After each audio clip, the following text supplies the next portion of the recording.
To be honest with you, I haven't really seen him other than the picture that got leaked or whatever.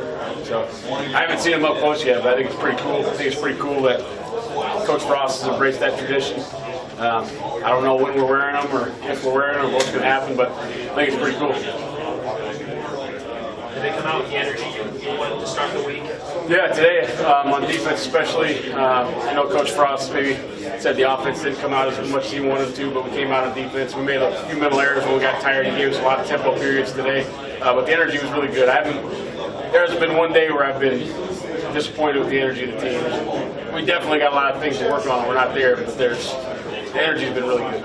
We heard a lot from Frost about the offense on Friday, situational scrimmage, but what did you see after that?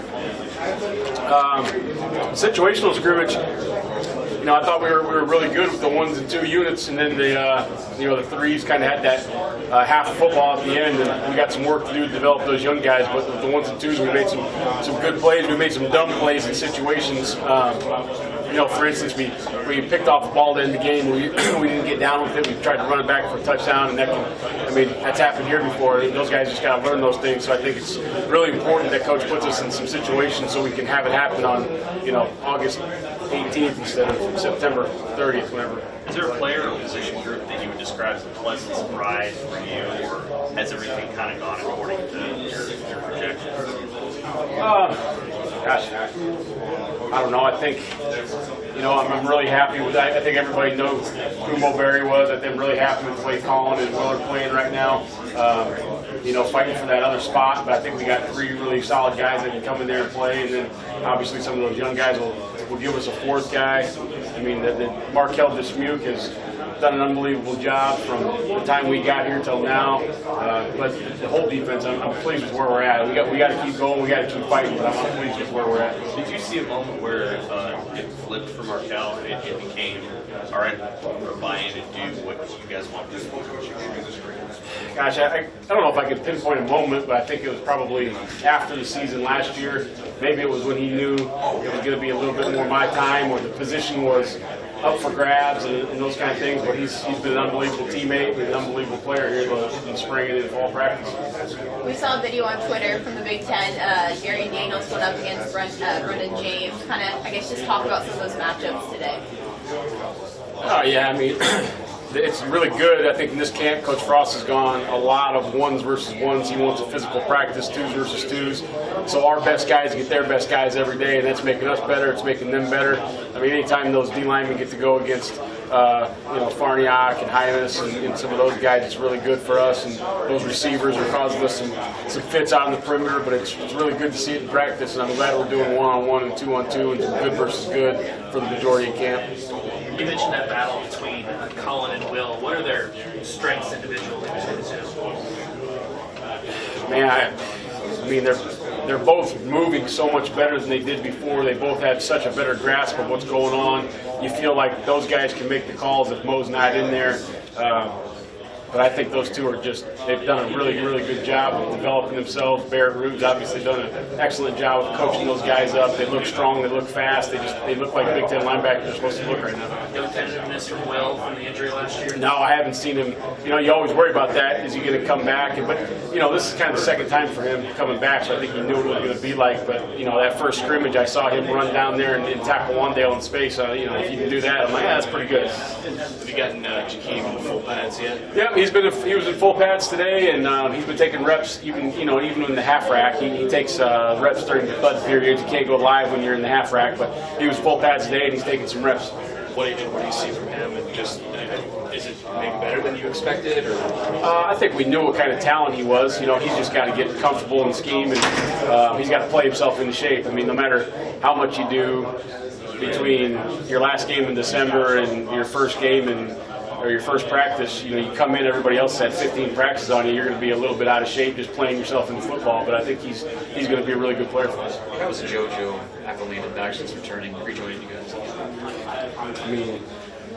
The same thing, you don't know what to expect out of a guy like that, but then we throw him in, a couple days ago for his first go-around, and he looks like he didn't let off at all from the spring, so he's a very sharp kid. He knows what he's doing. He knows how to use his body. And he's just a different kind of guy that we have out there than those other guys. You know, you put a true cover guy in there, and they can do some really nice things, and you put a true outside backer in there, and they can be physical. But JoJo's kind of got a good mesh of both. Is JoJo pretty close to full go, or is he full go? Yeah, I mean, we're obviously watching his rep count, getting him back in, but he's full go right now. When you start to look at the depth chart later this week, is it going to be a hard decision for you, or do you kind of have kind of a clear vision of who you I think there's some hard things going on yet. You know, the DBs, there's 5 or 6 guys that could be starters, and we got to find a way to figure out who's going to walk out there for the first snap. That D line's pretty deep. What do you do with JoJo? Is he ready? The inside linebacker, you got 3 guys. But those are good problems, and I think what you guys are going to see and everyone's going to see is a lot of guys rotating in. I think we need that, whether you're a quote-unquote starter or not. You know, I'd love to have 22 starters so we can roll that thing through and keep everybody fresh, as many reps as we play on defense. But there definitely is going to be some hard decisions on who walks out there for the first snap. I know penalties was an issue on Friday too. How much of, are you enforcing technique and stuff? How much is that a point of practice? Yeah, I mean, once again, those situational scrimmages are so important because, the way we practice, everything's fast, and then you get some of those 3rd and 1 or backed up where you're going to get hard counted, and everybody knows you're going to get hard counted, but the defensive line hasn't had their earmuffs on in 2 weeks. And all of a sudden they get hard counted and they jump off sides. So I think it's really important to get those reps. We've got to work on that. We've got to clean up a little bit of holding in the back end, kind of hurt us on 3rd down a little bit last year.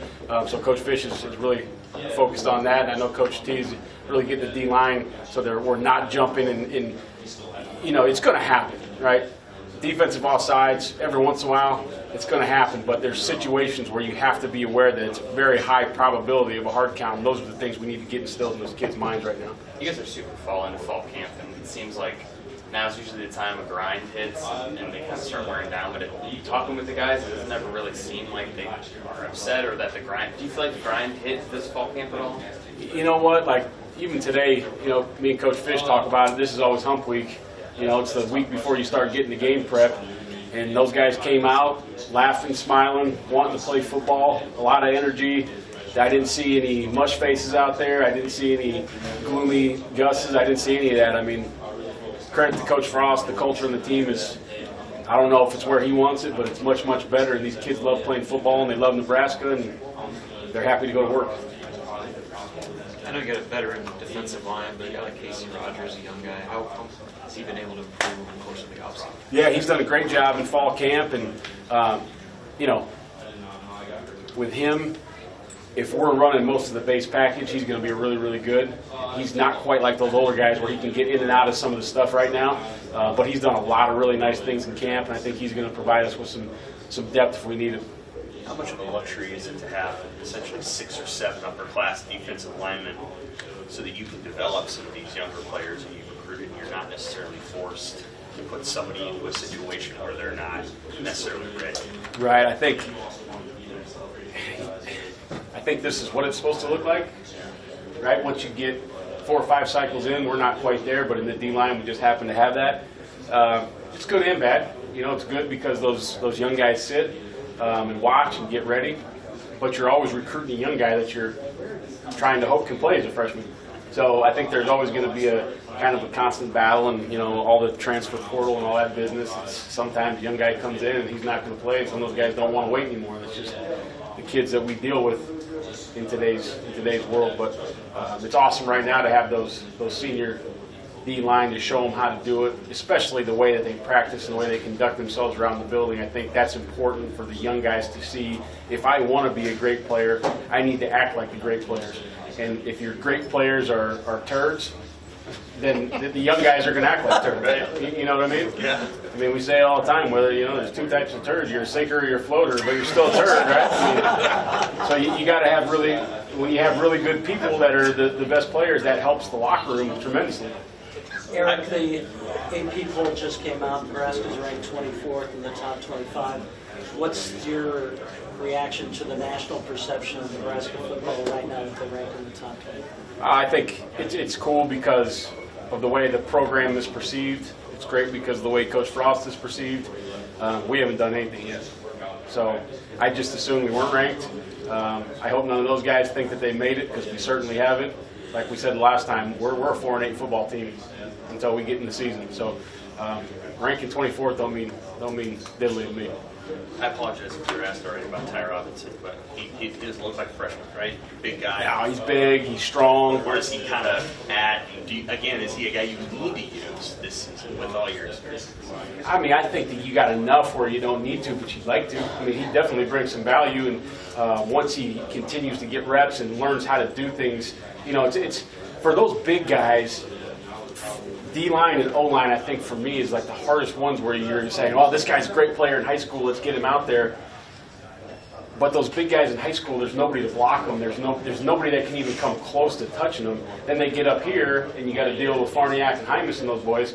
It's a little different, you know. So it's kind of like they run in there, like I'm just going to run in there and go blow everything up. That ain't going to happen.